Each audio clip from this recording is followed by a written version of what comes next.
उहाँ त अहिले सहकारी पर्यटक ठग जस्तो हुनुभएको छ। 7वटा जिल्लामा उहाँको मुद्दा चलेको छ। 67 करोड मात्रै होइन, 1.5 अर्बभन्दा बढी हिनामिना भएको भन्ने कुरा आएको छ।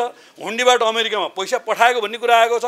प्रहरीले अनुसन्धान गर्ने क्रममा धेरै नयाँ विषयवस्तुहरू आएको छ। त्यसो हुनाले रवि लामेछानेजीले जे एउटा चाहिँ भ्रम जनतामा फिजाउन खोज्नु भएको छ, छर्न खोज्नु भएको छ, त्यो भ्रमबाट जनता भ्रमित हुन आवश्यक छैन। उहाँको भरिया भए बापक रोशनी गुरुङ चाहिँ अहिले पूर्वपक्षको लागि थुनामा हुनुहुन्छ र त्यस्तै प्रकृतिको पोखराका महेन्द्र गुरुङदेखि लिएर त्यस्तै प्रकृतिको घटनाका धेरै मान्छेहरू अहिले थुनामा छन् र नेकपा एमाले आफ्नै पार्टीबाट निर्वाचित बागलुङका मेयरलाई पनि अहिले थुनामा राखेको छ।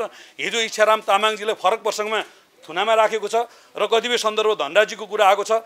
उहाँको श्रीमतीको डिभोर्स केस फेक हो कि ओरिजिनल हो अनुसन्धान गर्दैछ र उहाँलाई पनि अनुसन्धानको दायरामा ल्याएको छ र बयान लिइसकेको भन्ने कुरा मैले सुनेको छु। यो चाहिँ तपाईँको CNN र BBC जस्तो बनाउँछु भन्ने खालको कुरा गरेर आफ्नो तलब 6.5 लाख बनाएर 4 करोडको चाहिँ फर्चुनर गाडी चढेर मुकुलजी महासचिव हुँदाखेरि एमालेको कार्यालयमा पठाउनु भयो। उहाँले किन पठाउनु भयो भन्दा एमालेको कार्यालय कसरी सञ्चालन गर्दैछ हेर्न आउन, सिक्न आउन पठाउनु। त्यसो हुँदाखेरि पटक रविजीले त केपी ओलीले र नेकपा एमाले त उहाँले नेतै मान्नु भएको छ। माडवाडी समुदायमाथि आज दुर्गा परसाई र बालनजीहरूको आक्रमण किन भइरहेको छ? पशुपतिको गौशालामा किन आक्रमण भइरहेको छ? आज चाहिँ हाम्रो चाहिँ वैद्यजीको जमलको होस्टेलमा किन आक्रमण भइरहेको छ? आज न्यु रोडमा नेवार समुदायको अथवा भीमसेन गोलामा नेवार समुदायमाथि गरेका व्यापारहरूमाथि किन आक्रमण भइरहेको छ? यो सबैको प्रपञ्च के हो भन्दाखेरि नेपालको अर्थतन्त्र डामाडोल पारेर दीर्घकालीन रूपमा नेपाललाई कोल्याप्स गर्ने। वर्तमान सरकार नेपालको राजनीतिको लामो विकृति र विसङ्गतिबाट त्यसलाई ठिक ट्र्याकमा ल्याउनको निमित्त बनेको सरकार हो। प्रचण्डको म्याजिकल सिट प्राप्त गरेको छु भन्ने 32 सिटको सिट प्राप्त गरेको दाबीले काङ्ग्रेस र एमालेको काँधमा फेरि 18 महिना प्रधानमन्त्री बनेको कार्यकाल र मुलुक स्थिरतातर्फ गइसकेको केपी ओलीको 27 महिने सरकारलाई ढालेर नेकपा विभाजन गराउँदै झलनाथ माधव नेपाल लगायतका तत्कालीन 22 जना एमालेका सांसदहरू लगाएर पार्टी फुटाउँदै 5 दलीय गठबन्धन बनाउँदै त्यो दौरानमा झन्डै 2 वर्ष चलेको सरकार र यो 3.5 वर्षको दौरानमा मुलुकमा विकृति विसङ्गति संस्थागत भएको, अपराधिक गतिविधि बढेको, पपुलिस्ट शक्तिहरू हाबी भएको, सामाजिक अराजकता बढेको, आर्थिक अर्थतन्त्र चौपट भएको, भ्रष्टाचार अझ धेरै ज्वरो गाडेको, भ्रष्टाचारका फाइल खोल्छु भन्दै सारा भ्रष्टाचारहरूको फाइल मिलाएको, नेकपा एमालेलाई बदनाम गराउने असङ्ख्य प्रपञ्च गरिरहेको बेलामा वर्तमान सरकार अहिले एमाले र काङ्ग्रेस मिलेर बनेको छ। जब मुलुक अस्थिरतातर्फ सङ्कटतर्फ जान्छ त्यतिखेर एमाले र काङ्ग्रेस मिल्ने गरेका छन्। लोकतन्त्रको निमित्त योगदान दिएका र मुलुकको परिवर्तनको निमित्त र समृद्धिको निमित्त महत्त्वपूर्ण भूमिका खेलेका दलहरू मिलेर यो सरकार बनिरहेको सन्दर्भमा अहिले सरकारले धाराशायी बनिरहेको अर्थतन्त्रलाई ठिक ट्र्याकमा ल्याउने काम गरेको छ। प्रचण्ड सरकारले नै बनाएको बजेटलाई यो बाढीको कहर र क्षतिपूर्तिलाई समेत ध्यान दिएर जनतालाई व्यापक राहत दिँदै यो मङ्सिर लागेपछि दोस्रो चौमासीदेखि विकासका नयाँ योजनाहरू अभियानका साथ ल्याउने ढङ्गले सरकार लागेको छ। कमसेकम सरकारले स्थिरता दिने, सुशासन दिने र विकासका नयाँ अवधारणाहरूलाई उच्च गतिमा दिने, उद्योगिक व्यवसाय, सेयर मार्केट लगायतका सबै पक्षलाई एउटा उत्साह भर्ने काम सरकारले गरिरहेको छ, गर्नेछ। र यो सरकार 0बाट 1, 2, 3, 4 काम गर्न नपाएको र यो सरकार चाहिँ -6बाट -5, -4, -3, -2 हुँदै अगाडि बढेको हुनाले सरकारले जनताले सोचेअनुसारको परिणाम तत्काल नदिएको हो कि जस्तो देखिएको सन्दर्भमा अब सरकारले राम्रो खालको परिणाम दिनेछ, रिजल्ट दिनेछ। यति कुरा मैले सरकारको बारेमा तपाईहरुलाई भने। अब जहाँसम्म ऋषिजीले मलाई 4-5 जना पात्रहरूको बारे भन्नुभयो, मलाई अब व्यक्तिका बारेमा धेरै टिप्पणी गर्नु आवश्यक छैन। उहाँले 1 महिना अगाडिको इन्टरभ्यूको प्रसङ्ग पनि भन्नुभयो। मैले सहकारी ठगी प्रकरणमा रवि लामेछानेजी पक्राउ पर्ने सम्भावनाहरू मैले उहाँको टेलिभिजन कार्यक्रम मार्फत घोषणा गरेको थिएँ र त्यो लगभग पुरा भएको थियो। र आज दुर्गा परसाईको पक्राउको सन्दर्भ पनि हिजो बेलुका उहाँसँग मेरो कुराकानी हुँदा सम्भवतः भोलि दुर्गा परसाई पक्राउ पर्न सक्छन्, अब रुँदै प्राइम टेलिभिजनमा आउलान्, विचार गर्नै भनेको थिएँ। उहाँले पक्राउ परिसके पछाडि ल तपाईँको भविष्यवाणी मिल्यो भन्नुभएको थियो मलाई अघि। र यस्ता केही मैले प्राप्त गरेका सूचनाहरू मैले अब मित्रका हिसाबले पनि ऋषिजीलाई दिने गरेको छु। सायद त्यही कुरा उहाँले भन्नुभएको होला।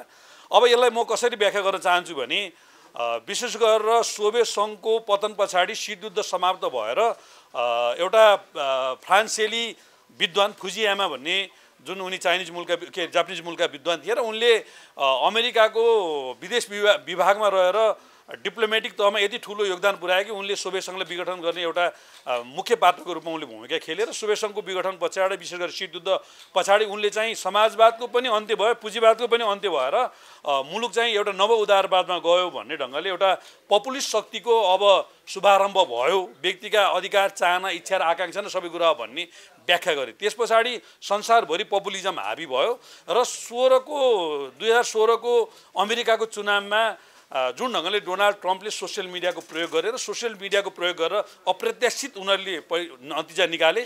यो पपुलिस्ट शक्तिहरूले सोसियल मिडियाको दुरुपयोग गरेर सामाजिक अराजकतालाई व्यापक रूपमा फिजाउन थाले। त्यो प्रभाव संसारभरिको पोलिटिक्समा त्यो छिर्यो। भारतमा पनि त्यसको प्रभावहरूले काम गरे चुनावमा भने, नेपालमा पनि त्यसले काम गरेर एक चरणमा बालेनजीले र अर्को चरणमा रवि लामिछानेजीले त्यसको राम्रो सदुपयोग गर्नुभयो। अब यो पपुलिजम अथवा चाहिँ नव उदारवादको सिद्धान्त के हुन्छ भन्दाखेरि क्षणिक फाइदा लिने, आफू पपुलर हुने, संस्थागत मूल्य मान्यता भत्काउने, संस्थागत प्रणाली भत्काउने यसको चाहिँ मुख्य विशेषता हो। त्यसो हुँदाखेरि यसले न्यायालयमाथि भ्रम सिर्जना गर्छ, यसले सदन अथवा सांसदहरूमाथि भ्रम सिर्जना गर्छ, यसले चाहिँ नि विधिको शासनलाई खिल्ली उडाउँछ, यसले कानुनी सर्वोच्चतालाई खिल्ली उडाउँछ र यसले मिडियामाथि आक्रमण गर्छ। आज 12 भाइ मिडियाको ट्याग लगाएर मिडियामाथि जुन भ्रम फिजाउने काम गरेको छ यो पनि एउटा यसको उदाहरण हो।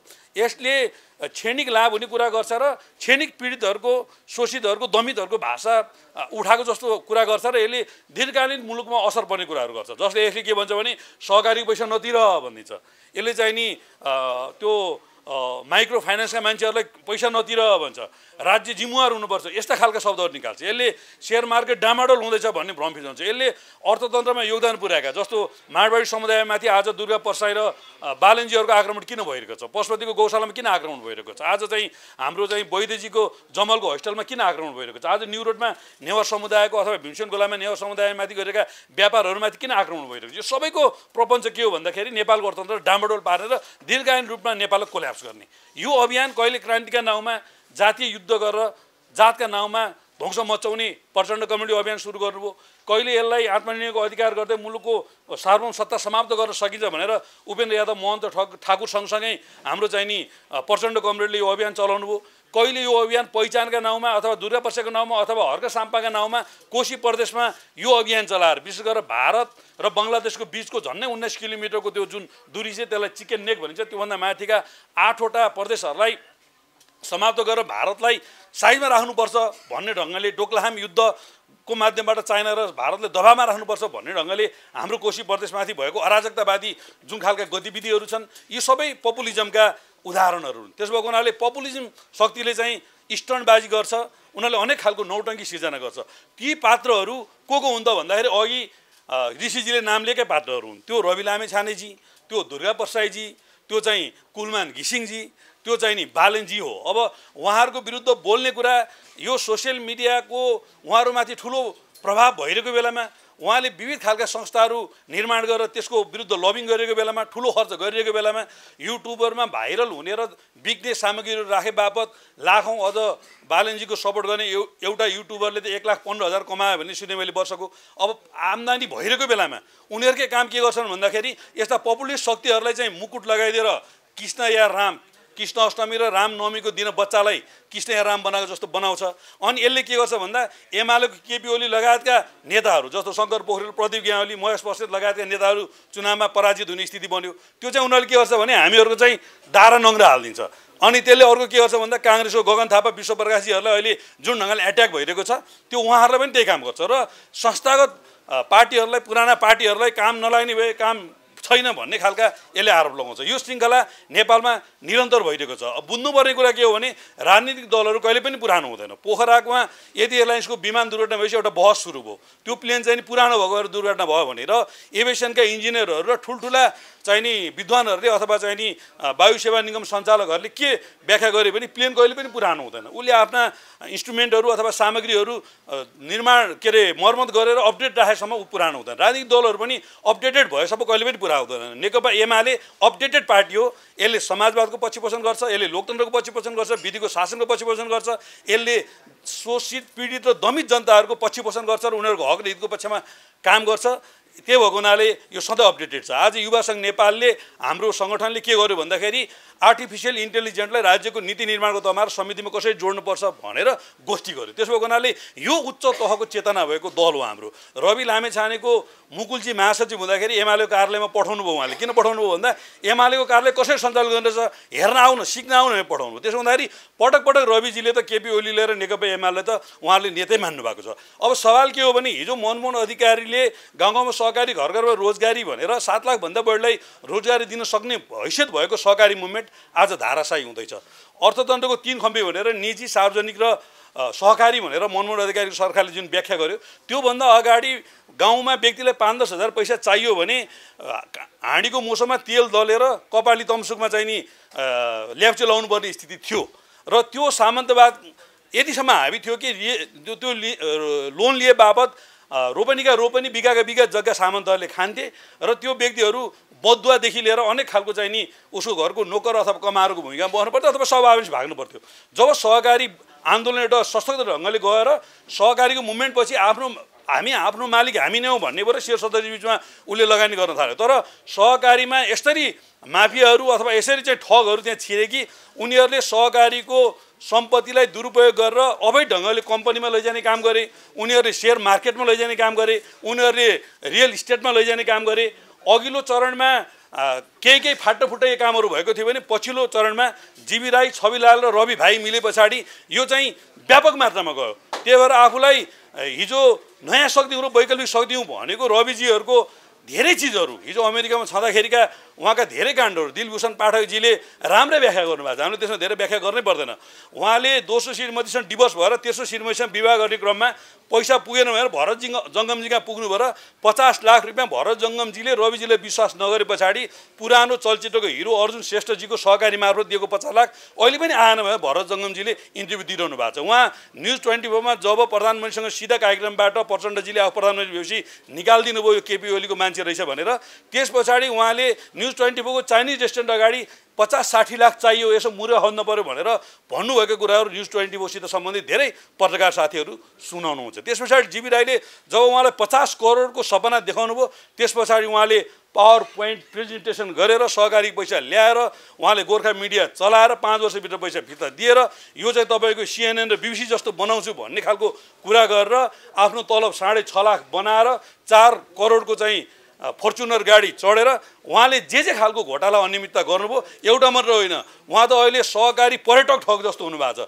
7वटा जिल्लामा उहाँको मुद्दा चलेको छ। 67 करोड मात्र होइन 1.5 अर्बभन्दा बढी हिनामिना भएको भन्ने कुरा आएको छ। हुन्डीबाट अमेरिकामा पैसा पठाएको भन्ने कुरा आएको छ।